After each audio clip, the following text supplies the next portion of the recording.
ஹே மக்களே, welcome to my channel. நீங்கள் தான் ஃபஸ்ட் டைம் என் சேனல் பார்க்குறீங்கன்னா ப்ளீஸ் சப்ஸ்கிரைப் பண்ணுங்கள். இந்த பர்பிள் கர்டன் நான் ஃப்ளிப்கார்ட்லேருந்து ஆர்டர் பண்ணேன். ஃப்ளிப்கார்ட்லேருந்து ஷாப்ஷின்னு சொல்லிட்டு ஒரு ஆப் இருக்குது. அந்த ஆப் மூலயமா ஆர்டர் பண்ணியிருந்தேன். இதோட விலை பார்த்திங்கன்னா ரொம்ப அஃபோர்டபுளாக எனக்கு ஃபீல் ஆச்சு.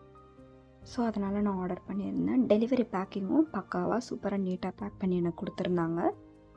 80 ருபீஸ்க்கு என்னடா வர்த்தாக வருமா அப்படின்னு சொல்லிட்டு நான் யோசித்தேன். பட் ஓப்பன் பண்ணி பார்த்ததுக்கப்புறம் தான் இந்த ப்ரைஸ்க்கு இது ரொம்ப ரொம்ப ரொம்ப ரொம்ப ஸோ அப்படி தான் நான் ஃபீல் பண்ணேன்.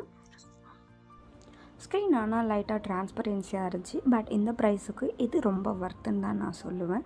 உங்களுக்கு பிடிச்சிருந்துச்சின்னா நீங்களும் ஷாப்ஸியில் ஆர்டர் பண்ணிக்கோங்க. லிங்க் நான் கீழே தரேன். மக்களே, இது என்னோடய பர்சனல் எக்ஸ்பீரியன்ஸ் வச்சு தான் நான் உங்களுக்கு ஷேர் பண்ணியிருக்கேன். இது ப்ரொமோஷனல் வீடியோ கண்டிப்பாக கிடையவே கிடையாது. இந்த காட்டன் எனக்கு ரொம்ப பிடிச்சதுனால நான் அகெயின் 4 ஆர்டர் பண்ணியிருக்கேன். உங்களுக்கும் பிடிச்சிருந்தா ஆர்டர் பண்ணுங்கள். உங்களுக்கு இந்த வீடியோ யூஸ்ஃபுல்லாக இருந்துச்சுன்னா ப்ளீஸ் சப்ஸ்கிரைப் பண்ணுங்கள் என்னோடய சேனலை.